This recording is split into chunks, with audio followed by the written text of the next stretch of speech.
अभी एक बहुत सुंदर पंक्ति मेरे पास आई। हर पतंग को एक दिन कचरे में जाना है। ध्यान से सुनना मेरी बात। हर पतंग को एक दिन कचरे में जाना है, लेकिन उसके पहले आसमान छू के दिखाना है। पतंग का जन्म क्यों होता है पता है? कचरे में जाना है। एक समय के बाद वो फट जाएगी, खराब हो जाएगी, कट जाएगी, गिर जाएगी, खत्म हो जाएगी। लेकिन उसका जन्म कटने गिरने खत्म होने के लिए नहीं होता। जन्म तो उसका एक बार आसमान का सीना चीरने के लिए, ऊंचाई पे जाने के लिए होता है। हम सब भी एक दिन मिट्टी में मिल जाएंगे, खत्म हो जाएंगे, लेकिन उसके पहले शिखर पे जाना होगा। उसके पहले कुछ हासिल करके हम पैदा क्यों हुए? ऊपर वाले ने हमारे पे इतना टाइम क्यों लगाया? इसको नीचे प्रूव करके जाना पड़ेगा। जाना मिट्टी में है निश्चित है। और ऐसे में कई ज्ञानी डायलॉग मारते हैं, क्या लेके आया है, क्या लेके जाएगा। और ज्यादा ज्ञानी हो, पढ़ा लिखा, तो बोलता है नेपोलियन भी क्या लेके गया था, लास्ट में उसके दोनों हाथ बाहर थे, दोनों हाथ खाली थे। ये सब कामचोर लोग हैं। ये सब जो इस टाइप की बातें करते हैं ना, उसको बोलना ठीक है, जितनी प्रॉपर्टी तेरे पास है, जब खाली हाथ ही जाना है और मिट्टी में मिल जाना है तो मेरे नाम कर दे अभी से, क्योंकि लेके तो नहीं जा पाएगा। अपने बच्चे के भी नाम क्यों करता है? उसको भी खाली हाथ ही जाना है, उसको भी मिट्टी में मिल जाना है, तो मेरे को दे दे। तो ये सब फालतू की बकवास बातें हैं। आज मैं आपसे कहना चाहता हूं, ये वायरस हैं ऐसे लोग, इनसे दूर रहना।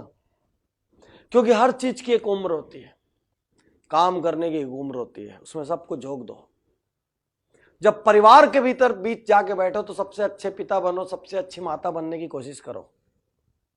वहां ये डायलॉग मार लो, कितना ही कर लो, क्या फर्क पड़ता है। डायलॉग मारने की कोई जरूरत नहीं, ट्राई पूरा करो। जब व्यापार कर रहे हो तो अपनी फील्ड में टॉप के लोगों में रहने का ट्राई करो।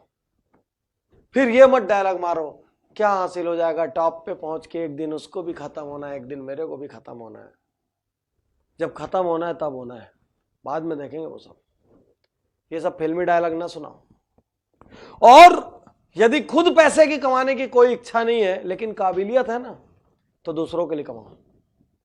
आप मत यूज करना, दान कर देना, कुछ अस्पताल बनवा देना, कुछ अनाथालय बनवा देना, कुछ की शादी करा देना, कुछ का घर बनवा देना। यदि प्रभु ने, ईश्वर ने, प्रकृति ने आपको यह काबिलियत दी है, आपको ये क्षमता दी है, आपको इतना ज्ञान दिया है कि आप अर्न कर सकते हैं, आपको कॉन्फिडेंस दिया, वो आपको लीडरशिप दी है, आपको पैसे का उपयोग नहीं करना है, कोई दिक्कत नहीं, समाज के लिए कमाइए। आज बिल गेट्स क्या कर रहे हैं? इतना पैसा कमाने के बाद उन्होंने bill and Melinda Gates foundation बना के अपनी पूरी संपत्ति दान कर दी। उसको भी मैनेजमेंट की बुद्धि से दान की कि प्लान कर करके धीरे धीरे फेजेस में यूज होगा। वारेन बुफे ने दान कर दी, मार्क जुकरबर्ग ने दान कर दी, इंडिया से अजीम प्रेमजी ने दान कर दी, सबने दान कर दी। आपको खुद यूज नहीं करने तो आप दान कर दीजिए। फर्क इस बात से नहीं पड़ता कि आप कितने सफल हैं, फर्क इस बात से पड़ता है कि आपने उतनी सफलता हासिल की कि नहीं जितनी आप में योग्यता थी। इस बात से कोई फर्क नहीं पड़ता। आप में 1000 तक पहुंचने की योग्यता थी, आप 50 पे ही रुक गए तो आप सफल नहीं हुए। भले आपके साथी 10 पे, आप सोच रहे हो मैं उनकी तुलना में सफल हूं, गलत, आप सफल नहीं हो। क्योंकि आप में 1000 की योग्यता थी और आपने 50 पे अपनी चीज रोक ली, 100 पे अपनी चीज रोक ली, आप सफल नहीं हो। किसी भी मशीन की इज्जत तब होती है जब वो 100% परफॉर्मेंस में जाती है। किसी भी गाड़ी की इज्जत तब होती है जो टाइम पे पहुंचती है। कोई भी ट्रेन लेट होती है तो गालियां खाती है, कोई भी फ्लाइट रद्द होती है तो गालियां खाती है। सराहना उसको मिलती है जो टाइम पे पहुंचती है। तो साथियों, मैं आपसे कहना चाहता हूं,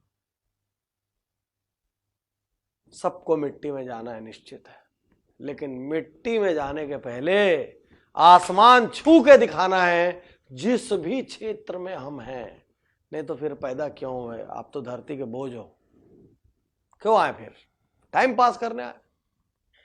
और यहाँ के जो क्लाइमेट है, यहाँ के जो धरती को आप कंज्यूम करने आए, कुछ दिया नहीं आपने पलट के। अपने जन्म को सार्थक कीजिए, ऐसा कुछ काम करिए कि आपके आसपास के लोगों को आपके पैदा होने पे गर्व हो और वो आपके जाने के बाद आपको सकारात्मक रूप से याद करें।